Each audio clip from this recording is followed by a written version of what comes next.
നമസ്കാരം, ഞാൻ ശാലിനി. പ്രധാന വാർത്തകൾ. ജോസ് കെ മാണിയുടെ UDF പ്രവേശം. കേരള കോൺഗ്രസ് പാർട്ടി ഇടതുമുന്നണിയിൽ തന്നെ ഉറച്ചു നിൽക്കുമെന്ന് മന്ത്രി VN വാസവൻ. UDFിലേക്ക് പുതിയ രാഷ്ട്രീയ കക്ഷികൾ എത്തുന്ന കാര്യം അറിയില്ലെന്ന് മോൻസ് ജോസഫ് MLA. സഹകരണ മേഖലയുടെ ഉന്നമനത്തിനായി പുതിയ പദ്ധതി. സഹകരണ പുനരുദ്ധാരണ ഫണ്ട് സ്കീമിന് തുടക്കം. സംസ്ഥാനത്ത് നിക്ഷേപ സമാഹരണ യജ്ഞം ഈ മാസം 15 മുതൽ. കേന്ദ്ര സർക്കാർ അവതരിപ്പിച്ച ലേബർ കോഡിനെതിരെ പ്രതിഷേധം. കോട്ടയത്ത് CITUവിന്റെ പോസ്റ്റ് ഓഫീസ് മാർച്ചും ധർണയും. കത്തുന്ന വെയിലിന് ആശ്വാസമായി കോട്ടയം ജില്ലയിൽ വേനൽ മഴ. വരും ദിവസങ്ങളിലും മഴ ലഭിക്കുമെന്ന് സൂചന. വാർത്തകൾ വിശദമായി. UDFിന് ആത്മവിശ്വാസമില്ലാത്തതിനാലാണ് ആരെയെങ്കിലുമൊക്കെ മുന്നണിയിലേക്ക് ക്ഷണിക്കുന്നതെന്ന് മന്ത്രി VN വാസവൻ. കേരള കോൺഗ്രസ് പാർട്ടി ഇടതുമുന്നണിയിൽ തന്നെ ഉറച്ചു നിൽക്കുമെന്നും VN വാസവൻ കോട്ടയത്ത് പറഞ്ഞു. അല്ല, അവർക്ക് ആത്മവിശ്വാസം ഇല്ലാത്തതിന് ഭാഗമല്ലേ UDF ഇന്നത്തെ സ്ഥിതിയിൽ തിരിച്ചു വരാൻ ഒരു സാധ്യതയില്ലെന്ന് മനസ്സിലാക്കിക്കൊണ്ടാണ് കനകൂരിന്റെ പുതിയ ഉപദേശമാണ് എങ്ങനെയെങ്കിലും ഒക്കെ ആരെങ്കിലും പിടിക്കാൻ പറ്റുമോ, അതിനുവേണ്ടി ആരെ പിടിച്ചാൽ ഊരെ പിടിക്കാമെന്നുള്ള രൂപത്തിൽ എല്ലാവരുടെയും പുറകെ ഇങ്ങനെ നടക്കുക. ഒരു ആത്മവിശ്വാസം ഇല്ലാത്തതിന്റെ ഭാഗമാണത്. UDFിലേക്ക് പുതിയ രാഷ്ട്രീയ കക്ഷികൾ എത്തുന്ന കാര്യം റിപ്പോർട്ട് ചെയ്തിട്ടില്ലെന്ന് മോൻസ് ജോസഫ് MLA. UDFിലേക്ക് ജോസ് കെ മാണി ഉൾപ്പെടെയുള്ള കേരള കോൺഗ്രസുകാർ വരുന്നു എന്ന രീതിയിലുള്ള വാർത്തകൾ സംബന്ധിച്ച് കേരള കോൺഗ്രസിന് യാതൊരു അറിവും ഇല്ലെന്നും മോൻസ് ജോസഫ് കോട്ടയത്ത് വാർത്താ സമ്മേളനത്തിൽ പറഞ്ഞു. ഞങ്ങൾക്ക് ലാസ്റ്റ് UDF തീരുമാനം മാത്രമേ അറിയാവുള്ളൂ. UDFിന്റെ കൊച്ചിയിൽ ചേർന്ന യോഗത്തിൽ ഈ വിഷയം ചർച്ച ചെയ്തിരുന്നു. UDFിലേക്ക് വരാൻ ആഗ്രഹിക്കുന്ന കക്ഷികളുണ്ടെങ്കിൽ അവരുടെ കാര്യങ്ങളെക്കുറിച്ച് UDF യോഗം ചർച്ച ചെയ്യുകയുണ്ടായി. അതിൽ വരാൻ ഉദ്ദേശിക്കുന്നവരുടെ കാര്യങ്ങൾ തീരുമാനമെടുക്കുകയും ചെയ്തു. പുതിയ കക്ഷികൾ ഏതെങ്കിലും വരുന്നതായി UDFിൽ ആരും റിപ്പോർട്ട് ചെയ്തിട്ടില്ല. ആരും വരാൻ റിപ്പോർട്ട് ചെയ്യാത്ത സാഹചര്യത്തിൽ ആ വിഷയത്തിന് ഇപ്പോൾ പ്രസക്തിയില്ല എന്ന് പറഞ്ഞ UDF യോഗം ആ കാര്യങ്ങളെല്ലാം മാറ്റിവെക്കുകയാണ് ചെയ്തത്. അതുകൊണ്ട് നിലവിൽ കേരള കോൺഗ്രസ് പാർട്ടിക്ക് ഇപ്പോൾ നടന്നുകൊണ്ടിരിക്കുന്ന ഈ തരത്തിലുള്ള പ്രതികരണങ്ങളെക്കുറിച്ച് ഒരറിവുമില്ല. പാർട്ടിയോട് ആരും ആശയവിനിമയം നടത്തിയിട്ടില്ല. പാർട്ടി കാര്യങ്ങൾ ബന്ധപ്പെട്ടിട്ടുമില്ല. അതുകൊണ്ട് ഞങ്ങളെ സംബന്ധിച്ചിടത്തോളം തികച്ചും അപ്രസക്തമായ ഒരു വിഷയമായിട്ട് മാത്രമേ ഞങ്ങളിപ്പോൾ ഇതിനെ കാണുന്നുള്ളൂ. സംസ്ഥാനത്ത് സഹകരണ പുനരുദ്ധാരണ ഫണ്ട് സ്കീമിന് തുടക്കമായി. ആദ്യഘട്ടത്തിൽ 12 സംഘങ്ങൾക്ക് ധനസഹായം നൽകുമെന്ന് സഹകരണ വകുപ്പ് മന്ത്രി VN വാസവൻ കോട്ടയത്ത് പറഞ്ഞു. ജനുവരി 15 മുതൽ ഫെബ്രുവരി 25 വരെ നിക്ഷേപ സമാഹരണ യജ്ഞം നടത്തുമെന്നും VN വാസവൻ കൂട്ടിച്ചേർത്തു. കേരളത്തിലെ സഹകരണ മേഖലയുടെ ഉന്നമനത്തിനായി വിഭാവനം ചെയ്ത കേരള സഹകരണ പുനരുദ്ധാരണ ഫണ്ട് സ്കീം പദ്ധതി പ്രകാരം സഹായത്തിന് 12 സംഘങ്ങളെ തെരഞ്ഞെടുത്തതായി സഹകരണ വകുപ്പ് മന്ത്രി VN വാസവൻ പറഞ്ഞു. ഇന്ത്യയിൽ ഇതാദ്യമായാണ് സഹകരണ ബാങ്കുകൾക്കായി ഇത്തരത്തിൽ ഒരു പദ്ധതി വിഭാവനം ചെയ്ത് നടപ്പാക്കുന്നത്. ആദ്യഘട്ടമായി 10 കോടി രൂപയുടെ ധനസഹായം വരെ കേരള സഹകരണ പുനരുദ്ധാരണ ഫണ്ട് സ്കീം പ്രകാരം ബാങ്കുകൾക്ക് ലഭ്യമാകും. പ്രതിസന്ധി നിമിത്തം ദുർബലമായതോ സുഷുപ്താവസ്ഥയിലായതോ ആയ സംഘങ്ങൾ പുനരുദ്ധരിച്ച് സഹകരണ മേഖലയെ ശക്തിപ്പെടുത്തുക എന്നതാണ് പദ്ധതിയുടെ ലക്ഷ്യം. സഹകരണ സംഘങ്ങളുടെ പ്രവർത്തനക്ഷമതയും സുസ്ഥിരതയും പുനഃസ്ഥാപിക്കുന്നതിനും പദ്ധതി ലക്ഷ്യമിടുന്നതായി മന്ത്രി VN വാസവൻ പറഞ്ഞു. ഇതിനു പുറമെ നിക്ഷേപം തിരികെ കൊടുക്കുന്നതിന് ബുദ്ധിമുട്ട് നേരിടുന്ന സഹകരണ സംഘങ്ങളെ സഹായിക്കുന്നതിനുള്ള പദ്ധതിയും സഹകരണ വകുപ്പ് തയ്യാറാക്കിയതായി മന്ത്രി VN വാസവൻ പറഞ്ഞു. തകർന്നുപോയിട്ടുള്ള സഹകരണ സംഘങ്ങളെ പുനരുദ്ധരിക്കുന്നതിന് വേണ്ടി ഒരു പുനരുദ്ധാരണ നിധി രൂപീകരിക്കാൻ തീരുമാനിച്ചു. അത് നിയമപരമായി നിലവിൽ വന്നു കഴിഞ്ഞു. അത് എങ്ങനെയുള്ള സംഘങ്ങൾക്കാണ് കൊടുക്കുന്നത് എന്നത് സംബന്ധിച്ച് നേരത്തെ ഒരു നോംസ് തയ്യാറാക്കി താഴെ സർക്കുലേറ്റ് ചെയ്തു. അതിന്റെ അടിസ്ഥാനത്തിൽ ഇപ്പോൾ ആദ്യ ഘട്ടത്തിൽ 12 സംഘങ്ങൾക്ക് ഞങ്ങളിപ്പോ ഒരു സംഘത്തിന് പരമാവധി 10 കോടി രൂപ വരെ, അത് തിരിച്ചടവിന് ആദ്യത്തെ ഒരു വർഷം തിരിച്ചടവില്ല, പിന്നീടുള്ള തിരിച്ചടവിന്റെ കാലഘട്ടം നിശ്ചയിച്ചു കൊടുക്കും. അവർക്ക് താങ്ങാവുന്ന രൂപത്തിലുള്ള സമയവും അതോടൊപ്പം തന്നെ അതിന്റെ പലിശയും വളരെ ചെറിയ പലിശയും തീർപ്പ് കൽപ്പിച്ചുകൊണ്ടാണ് അവർക്കിത് കൊടുക്കുക. അങ്ങനെ ആ സംഘങ്ങളെ പുനരുജ്ജീവിച്ചെടുക്കാൻ കഴിയുന്ന രൂപത്തിൽ കൃത്യമായി അത് മോണിറ്റർ ചെയ്യാൻ കമ്മിറ്റി ഉണ്ട്. സ്റ്റേറ്റ് ലെവൽ കമ്മിറ്റി ഉണ്ട്, ജില്ലാ ലെവൽ കമ്മിറ്റി ഉണ്ട്, പ്രാദേശികമായി ബാങ്കുകളിലും. ജനുവരി 15 മുതൽ ഫെബ്രുവരി 25 വരെ സഹകരണ വായ്പാ മേഖലയുടെ കരുത്ത് വർദ്ധിപ്പിക്കുന്നതിനായി സംസ്ഥാനത്തിന്റെ വികസനം സഹകരണ മേഖലയിലൂടെ എന്ന മുദ്രാവാക്യത്തോടെ ആരംഭിക്കുന്ന 46ാമത് നിക്ഷേപ സമാഹരണം 2026 ഫെബ്രുവരി 15 ആരംഭിക്കും. സഹകരണ ബാങ്കുകളിൽ അംഗങ്ങളാക്കുക, ഒരു വീട്ടിൽ നിന്നും ഒരു പുതിയ അക്കൗണ്ട് എന്ന ക്യാമ്പയിനുമായി സഹകരണ നിക്ഷേപ സമാഹരണ യജ്ഞം സഹകരണ മേഖലയുടെ സ്വാധീനം കൂടുതൽ ശക്തിപ്പെടുത്തിക്കൊണ്ട് ലക്ഷ്യമിടുന്നത് 9,000 കോടി രൂപയാണെന്ന് മന്ത്രി VN വാസവൻ പറഞ്ഞു. ഈ വർഷത്തെ നിക്ഷേപ സമാഹരണം ജനുവരി 15 മുതൽ ഫെബ്രുവരി 25 വരെ എന്നതാണ് തീരുമാനിച്ചിട്ടുള്ളത്. ഈ കാലയളവിൽ 30% കറണ്ട് SB അക്കൗണ്ടുകൾ ഉൾപ്പെടെ നമുക്ക് 9,000 കോടി രൂപ നിക്ഷേപ സമാഹരണത്തിലൂടെ സമാഹരിക്കാനാണ് ലക്ഷ്യമിടുന്നത്. നിക്ഷേപ സമാഹരണത്തിന്റെ സംസ്ഥാനതല ഉദ്ഘാടനം ജനുവരി 15 വൈകുന്നേരം 4 മണിക്ക് പാമ്പാടി സർവീസ് സഹകരണ ബാങ്കിന്റെ നേതൃത്വത്തിൽ പാമ്പാടിയിൽ നടക്കുന്ന യോഗത്തിൽ സഹകരണ മന്ത്രി VN വാസവൻ നിർവഹിക്കും. കോട്ടയത്ത് നടന്ന വാർത്താ സമ്മേളനത്തിൽ സഹകരണ രജിസ്ട്രാർ ഡോക്ടർ D സജിത്ത് ബാബുവും പങ്കെടുത്തു. News bureau, Kottayam. കേന്ദ്ര സർക്കാർ അവതരിപ്പിച്ച ലേബർ കോഡ് റദ്ദാക്കണമെന്നാവശ്യപ്പെട്ട് CITUവിന്റെ നേതൃത്വത്തിൽ തൊഴിലാളികൾ കോട്ടയത്തെ ഹെഡ് പോസ്റ്റ് ഓഫീസിലേക്ക് മാർച്ചും ധർണയും നടത്തി. തൊഴിലാളികൾക്ക് സാമൂഹിക സുരക്ഷ നൽകുന്ന വകുപ്പുകളിലെല്ലാം കേന്ദ്ര സർക്കാർ വെള്ളം ചേർത്തതായി പോസ്റ്റ് ഓഫീസ് മാർച്ച് ഉദ്ഘാടനം ചെയ്ത് CITU സംസ്ഥാന വൈസ് പ്രസിഡന്റ് KK ജയചന്ദ്രൻ പറഞ്ഞു. കേന്ദ്ര സർക്കാരിന്റെ തൊഴിലാളി വിരുദ്ധ ലേബർ കോഡ് റദ്ദാക്കണമെന്നാവശ്യപ്പെട്ട് CITUവിന്റെ നേതൃത്വത്തിൽ തൊഴിലാളികൾ കോട്ടയം ഹെഡ് പോസ്റ്റ് ഓഫീസിലേക്ക് മാർച്ച് നടത്തി. തൊഴിലാളികളുടെ അവകാശങ്ങൾ ഹനിക്കാൻ ലക്ഷ്യമിട്ട് പാർലമെന്റിന്റെ ഇരുസഭകളിലും ചർച്ച ചെയ്യാതെ കേന്ദ്ര സർക്കാർ പാസാക്കിയ ലേബർ കോഡുകൾക്കെതിരെ മാർച്ചിൽ പ്രതിഷേധമിരമ്പി. ഫെബ്രുവരി 12 സംഘടിപ്പിച്ചിട്ടുള്ള ദേശീയ പണിമുടക്കിന് മുന്നോടിയായാണ് ഉപരോധം. പതിറ്റാണ്ടുകൾ നീണ്ട പ്രയത്നത്തിലൂടെയും പോരാട്ടത്തിലൂടെയും നേടിയ അവകാശങ്ങൾ കവർന്നെടുക്കാൻ ശ്രമിക്കുന്നവരെ ചെറുക്കാൻ എല്ലാ തൊഴിലാളികളും ഒന്നിച്ചു നിൽക്കാൻ സമരം ആഹ്വാനം ചെയ്തു. തിരുനക്കര മൈതാനത്ത് നടന്ന പ്രതിഷേധ യോഗം CITU സംസ്ഥാന വൈസ് പ്രസിഡന്റ് KK ജയചന്ദ്രൻ ഉദ്ഘാടനം ചെയ്തു. രാജ്യത്തെ തൊഴിലാളി വർഗത്തെ ഒന്നടങ്കം ചൂഷണത്തിനായി ഇട്ടുകൊടുക്കുന്ന ലേബർ കോഡുകൾക്കെതിരെ പുതിയ പോർമുഖം തുറക്കേണ്ടതുണ്ടെന്ന് KK ജയചന്ദ്രൻ പറഞ്ഞു. 1923 employees state insurance act 1948, employees provident fund act, miscellaneous provident fund act 1952, employment exchange compulsory and notification of vacancies act 1959, maternity benefit act, പ്രസവകാല ആനുകൂല്യങ്ങൾ അത് 1961, പേയ്മെന്റ് ഓഫ് ഗ്രാറ്റുവിറ്റി ആക്ട്, പിരിഞ്ഞു പോകുമ്പോൾ തൊഴിലാളിക്ക് നഷ്ടപരിഹാരം കൊടുക്കുന്ന act 1972, senior workers welfare fund act 1981, building and other construction workers welfare cess act 1996.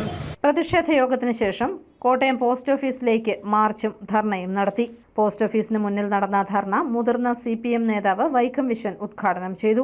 CITU സംസ്ഥാന vice president TR Raghunathan, ജില്ലാ secretary K Anilkumar, KB Rama, VK Suresh, VK Jayaprakash, KR Ajay, D Sethulakshmi എന്നിവർ പ്രസംഗിച്ചു. News bureau, Kottayam. വേനൽ ചൂടിന് ആശ്വാസമായി കോട്ടയം ജില്ലയുടെ പല ഭാഗങ്ങളിലും വേനൽ മഴ പെയ്തു. ഉച്ചയോടെ ആരംഭിച്ച വേനൽ മഴ മണിക്കൂറുകളോളം ചാറ്റൽ മഴയായി പെയ്തു.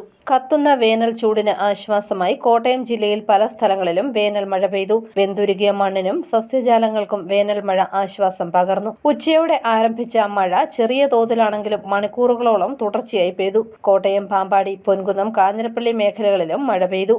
മാസങ്ങളുടെ കാത്തിരിപ്പിന് ശേഷമാണ് ജില്ലയിൽ മഴ പെയ്തത്. പെട്ടെന്നുണ്ടായ വേനൽ മഴ വരും ദിവസങ്ങളിൽ മഴ പെയ്യുമെന്ന സൂചനയാണ് നൽകുന്നത്. അതേസമയം ശക്തമായ മഴ ലഭിക്കാത്തതിനാൽ തന്നെ ഇത്തരം ചാറ്റൽ മഴ ചൂട് കൂടുന്നതിനും കിണറുകളിലെ വെള്ളം താഴുന്നതിനും കാരണമായേക്കുമെന്ന ആശങ്കയും ഉയർന്നിട്ടുണ്ട്. പുഴകളിൽ ഉൾപ്പെടെ ജലവിതാനം താഴുന്നതോടെ ജില്ലയുടെ പല ഭാഗങ്ങളിലും വെള്ളക്ഷാമം രൂക്ഷമായിരുന്നു. News bureau, Ponkunnam. സ്വർണ്ണവിലയിൽ വീണ്ടും വർധന. ഗ്രാമിന് 35 രൂപയും പവന് 280 രൂപയും വർദ്ധിച്ചു. ഇതോടെ പവന് 1,04,520 രൂപയായി. കുതിപ്പിന്റെ പാതയിലുള്ള സ്വർണ്ണവിലയിൽ വീണ്ടും കുതിപ്പ്. ഇന്ന് ഗ്രാമിന് 35 രൂപയും പവന് 280 രൂപയും വർദ്ധിച്ചു. ഇതോടെ ചരിത്രത്തിൽ ആദ്യമായി ഗ്രാമിന് 13,065 രൂപയും പവന് 1,04,520 രൂപയുമായി. ഡിസംബർ 27 വൈകിട്ട് രേഖപ്പെടുത്തിയ പവന് 1,04,440 എന്ന റെക്കോർഡാണ് ഇന്ന് മറികടന്നത്. പുതുവർഷത്തിൽ കുതിപ്പോടെ തുടങ്ങിയ സ്വർണ്ണവില ഈ മാസം 5-ന് പവന് ഒറ്റയടിക്ക് 1,160 രൂപയും ഗ്രാമിന് 145 രൂപയും വർദ്ധിച്ച് വീണ്ടും 1 ലക്ഷം പിന്നിട്ടിരുന്നു. ഇതിനിടയിൽ പലതവണ വില കൂടുകയും കുറയുകയും ചെയ്തു. 2025 ജനുവരിയിൽ 57,000 രൂപ മാത്രമായിരുന്ന പവന്റെ വില വർഷാവസാനം ലക്ഷം കടന്നു. 2025 ജനുവരി 22-നാണ് പവൻ വില ആദ്യമായി 60,000 രൂപ കടന്നത്. 2025 ഫെബ്രുവരിയിൽ സ്വർണ്ണവില 64,000 രൂപയിലെത്തി. മാർച്ച് മാസത്തിൽ 70,000 രൂപ പിന്നിട്ടു. ഏപ്രിലിൽ 71,000 രൂപയായി. മെയ് മാസത്തിൽ സ്വർണ്ണവില 72,000 കടന്ന് കുതിച്ചു. ജൂൺ മാസത്തിൽ വില 74,560 എന്ന ചരിത്ര വിലയിൽ എത്തിയെങ്കിലും ജൂലൈയിൽ 73,000-ലേക്ക് താഴ്ന്നു. ഓഗസ്റ്റിലും സെപ്റ്റംബറിലും വില 77,000 കടന്ന് 82,000-ൽ എത്തി. ഒക്ടോബറിന്റെ തുടക്കത്തിൽ 87,000 പിന്നിട്ട വില 90,000-ലാണ് ഒക്ടോബറിൽ വ്യാപാരം അവസാനിപ്പിച്ചത്. നവംബർ അവസാനം 95,000 രൂപയായിരുന്നു വില. 2025 ഡിസംബർ മാസത്തിന്റെ തുടക്കത്തിൽ 99,000 രൂപയിലെത്തി. ഡിസംബർ 27-നാണ് പവന് 1,04,440 രൂപയായത്. സുരക്ഷിത നിക്ഷേപം എന്ന നിലയിലും ആഗോള കറൻസിയായും സ്വർണത്തിന്റെ ആവശ്യം ശക്തമാകുന്നതാണ് വില ക്രമാതീതമായി ഉയരാൻ കാരണം. News bureau, Ponkunnam. കേരളത്തിന് അർഹമായ സാമ്പത്തിക വിഹിതം വെട്ടിക്കുറയ്ക്കുന്ന കേന്ദ്ര സർക്കാർ നടപടിക്കെതിരെ പ്രതിഷേധം. സർക്കാർ ജീവനക്കാരും അധ്യാപകരും കരിദിനം ആചരിച്ചു. കേരളത്തിന് അർഹമായ സാമ്പത്തിക വിഹിതങ്ങൾ വെട്ടിക്കുറയ്ക്കുന്ന കേന്ദ്ര സർക്കാർ നടപടിക്കെതിരെ മുഖ്യമന്ത്രിയും മന്ത്രിമാരും ജനപ്രതിനിധികളും നടത്തിയ സത്യാഗ്രഹ സമരത്തിന് ഐക്യദാർഢ്യം. സംസ്ഥാന ജീവനക്കാരും അധ്യാപകരും action council of state employees and ടീച്ചേഴ്സിന്റെയും അധ്യാപക സർവീസ് സംഘടനാ സമരസമിതിയുടെയും നേതൃത്വത്തിൽ കരിദിനം ആചരിച്ചു. കരിദിനത്തിന്റെ ഭാഗമായി ബാഡ്ജ് ധരിക്കലും ജില്ലാ കേന്ദ്രങ്ങളിൽ പ്രകടനവും നടത്തി. കോട്ടയത്ത് കളക്ടറേറ്റിൽ നടത്തിയ പ്രകടനം KGOA സംസ്ഥാന വൈസ് പ്രസിഡന്റ് CK ഷിബു ഉദ്ഘാടനം ചെയ്തു. എന്താണ് നമുക്കിതിൽ കാര്യം? ഇത് രാഷ്ട്രീയ സമരമല്ലേ? ഇടതുപക്ഷ ജനാധിപത്യ മുന്നണിയും അതുപോലെ ഐക്യജനാധിപത്യ മുന്നണിയും അതുപോലെ BJPയും ഏറ്റുമുട്ടുന്ന രാഷ്ട്രീയ സമരത്തില് ഈ കേരളത്തിലെ ജീവനക്കാർക്കും അധ്യാപകർക്കും എന്താണ് പങ്ക് എന്ന് സംശയിക്കുന്നവരുണ്ടാവാം. വളരെ കൃത്യമായ മറുപടി ആക്ഷൻ കൗൺസിലിനും സമരസമിതിക്കുമുണ്ട്. ഇന്ന് മുഖ്യമന്ത്രി സമരം ചെയ്യുന്നതിന് ആധാരമായി ഉന്നയിച്ചിട്ടുള്ള വിഷയങ്ങളെ അടിസ്ഥാനമാക്കിക്കൊണ്ട് 1 അല്ല 10 അല്ല 100 കണക്കിന് പ്രക്ഷോഭ സമരങ്ങൾക്ക് നേതൃത്വം കൊടുത്തവരാണ് ഞാനും നിങ്ങളും. സമരസമിതി നേതാവ് MJ ബെന്നിമോൻ അധ്യക്ഷത വഹിച്ച യോഗത്തിൽ action council convener KR Anilkumar, KSTA സംസ്ഥാന എക്സിക്യൂട്ടീവ് അംഗം KJ പ്രസാദ് എന്നിവർ പ്രസംഗിച്ചു. News bureau, Kottayam. ശബരിമല തീർത്ഥാടകരുടെ വാഹനങ്ങൾ കടപ്പാട്ടൂരിൽ പോലീസ് തടഞ്ഞു.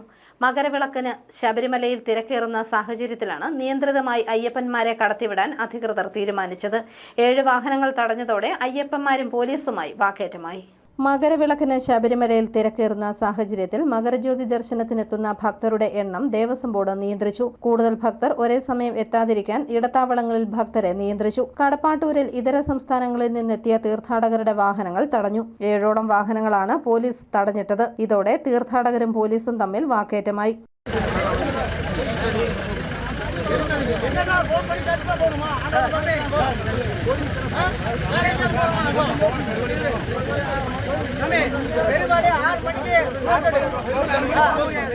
சாமி, நாங்க 48 நாள் விரதம் இருந்து வரோம்.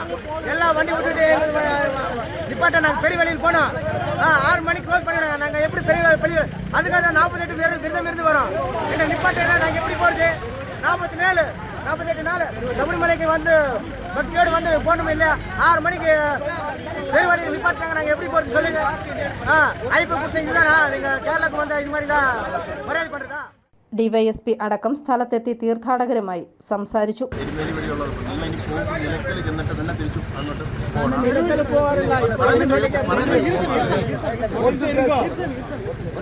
നമുക്ക് അവിടെ നല്ല രീതിയിലുള്ള ആള് കൂടി നിൽക്കുകയാണ് സന്നിധാനത്തിൽ. അവിടെ നിന്നുള്ള മനുഷ്യൻ ആള് താഴോട്ട് ഇറങ്ങണം. അതുകൊണ്ട് ആ ഒരു ബ്ലോക്ക് ഇപ്പൊ നമുക്ക് അവിടെ എല്ലാവരും നിങ്ങൾ എല്ലാവർക്കും എന്താ വേണ്ടത്? അവിടെ സന്നിധാനത്ത് പോകണം, മകരവിളക്ക് കാണണം. അത് തന്നെയല്ലേ പറയുന്നത്? ശ്രദ്ധിക്കുക. ഇപ്പോഴത്തെ വിഷയത്തിൽ അകത്ത് സന്നിധാനത്ത് നിൽക്കുന്ന ആളുകൾ ഇറങ്ങി വന്നാൽ മാത്രമേ നമ്മൾ കുറെ വണ്ടികൾ ഫ്രീ ആവുള്ളൂ. വാഹനങ്ങൾ തടയുന്നില്ലെന്നും നിയന്ത്രിതമായി മാത്രമേ യാത്ര അനുവദിക്കാൻ കഴിയുള്ളൂവെന്നും അധികൃതർ പറഞ്ഞു. വഴിയിൽ പലയിടത്തും വാഹനങ്ങൾ പിടിച്ചു നിർത്തി തിരക്ക് കുറയുന്നതനുസരിച്ച് യാത്ര തുടരാൻ അനുവദിക്കുമെന്ന് പോലീസ് ഉദ്യോഗസ്ഥർ പറഞ്ഞു. News bureau, Pala. കേരള കോൺഗ്രസ് സംസ്ഥാന കമ്മിറ്റിയുടെ ആഭിമുഖ്യത്തിൽ കേരള കോൺഗ്രസ് സ്പെഷ്യൽ കൺവെൻഷനും ജനപ്രതിനിധികൾക്ക് സ്വീകരണവും ഈ മാസം 16-ന് നടക്കുമെന്ന് executive chairman Mons Joseph MLA, secretary general Joy Abraham എന്നിവർ കോട്ടയത്ത് വാർത്താസമ്മേളനത്തിൽ പറഞ്ഞു. ഉച്ചകഴിഞ്ഞ് 2 മണിക്ക് നടക്കുന്ന special convention Kerala Congress chairman PJ Joseph MLA ഉദ്ഘാടനം ചെയ്യും. 16-ാം തീയതി ഉച്ചകഴിഞ്ഞ് 2 മണിക്ക് കോട്ടയം മാമമ്മ ഹാളിൽ കേരള കോൺഗ്രസ് പാർട്ടിയുടെ ആദരണീയനായ chairman Shri PJ Joseph sir ഉദ്ഘാടനം ചെയ്യും. മുൻ മഹാത്മാഗാന്ധി സർവകലാശാലയുടെ അടക്കം വിവിധ യൂണിവേഴ്സിറ്റികളുടെ വൈസ് ചാൻസലറായും വിവിധ സ്ഥാനങ്ങൾ വഹിച്ച അഭിനന്ദനായ പ്രിയപ്പെട്ട ഡോക്ടർ സുനീൽ തോമസ് ഇതിൽ മുഖ്യ സന്ദേശം പുതിയ ജനപ്രതിനിധികൾക്ക് നൽകിക്കൊണ്ട് സംസാരിക്കുന്നതിന് അദ്ദേഹത്തെ ക്ഷണിച്ചിട്ടുണ്ട്. ചാന്നാനിക്കാട് ശ്രീ ദുർഗാ ഭഗവതി ക്ഷേത്രത്തിലെ പ്രതിഷ്ഠാ വാർഷികത്തിന് മുന്നോടിയായുള്ള ഭാഗവത സപ്താഹയജ്ഞത്തിന് തുടക്കമായി. കലഞ്ഞൂർ ബാബുരാജിന്റെ നേതൃത്വത്തിലാണ് യജ്ഞം. യജ്ഞവേദിയിൽ പ്രതിഷ്ഠിക്കാനുള്ള ശ്രീകൃഷ്ണ വിഗ്രഹം വഹിച്ചുള്ള ഘോഷയാത്രയ്ക്ക് വായനശാല കവലയിൽ സ്വീകരണം നൽകി. നാടിന്റെ ഐശ്വര്യ ദേവതയായ ചാന്നാനിക്കാട് ദുർഗാ ഭഗവതിയുടെ 26ാമത് പ്രതിഷ്ഠാ വാർഷികവും പൊങ്കാലയും ഭാഗവത സപ്താഹയജ്ഞത്തിനും തുടക്കമായി. കലഞ്ഞൂർ ബാബുരാജിന്റെ നേതൃത്വത്തിലാണ് ക്ഷേത്രത്തിലെ 19ാമത് ശ്രീമദ് ഭാഗവത സപ്താഹയജ്ഞം നടക്കുന്നത്. യജ്ഞവേദിയിൽ പ്രതിഷ്ഠിക്കാനുള്ള ശ്രീകൃഷ്ണ വിഗ്രഹം വഹിച്ചുള്ള ഘോഷയാത്ര ഇന്നലെ വൈകിട്ട് ചോഴിയക്കാട് ശ്രീകൃഷ്ണസ്വാമി ക്ഷേത്രത്തിൽ നിന്നുമാണ് ആരംഭിച്ചത്. വിവിധ ക്ഷേത്രങ്ങളുടെയും സംഘടനകളുടെയും സ്വീകരണങ്ങൾ ഏറ്റുവാങ്ങിയ ഘോഷയാത്രയ്ക്ക് ചാന്നാനിക്കാട് വായനശാല കവലയിൽ പൗരസമിതിയും ഭക്തജനങ്ങളും ചേർന്ന് വരവേൽപ്പ് നൽകി.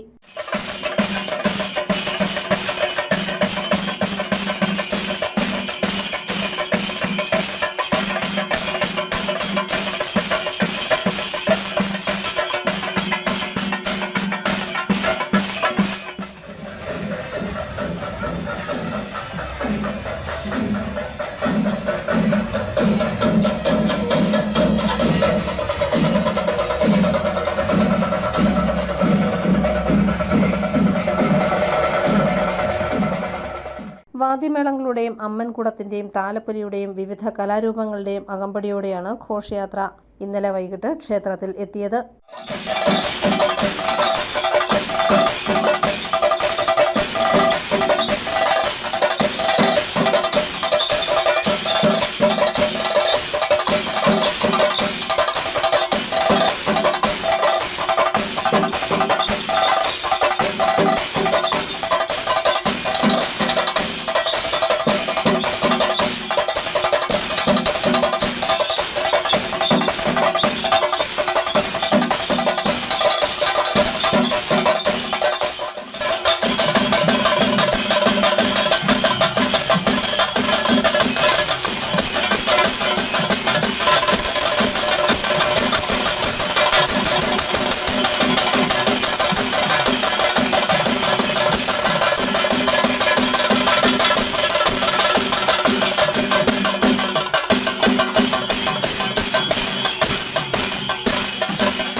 യജ്ഞാചാര്യൻ ഭാഗവത മാഹാത്മ്യ പ്രഭാഷണം നടത്തി. ക്ഷേത്രം president Vijayakumar K R, secretary Rajendrakumar, ഖജാൻജി PG ജയകുമാർ, ക്ഷേത്രം മാനേജർ ഗോപിനാഥ് പണിക്കർ എന്നിവരുടെ നേതൃത്വത്തിലാണ് പ്രതിഷ്ഠാ വാർഷികവും അനുബന്ധ ചടങ്ങുകളും നടക്കുന്നത്.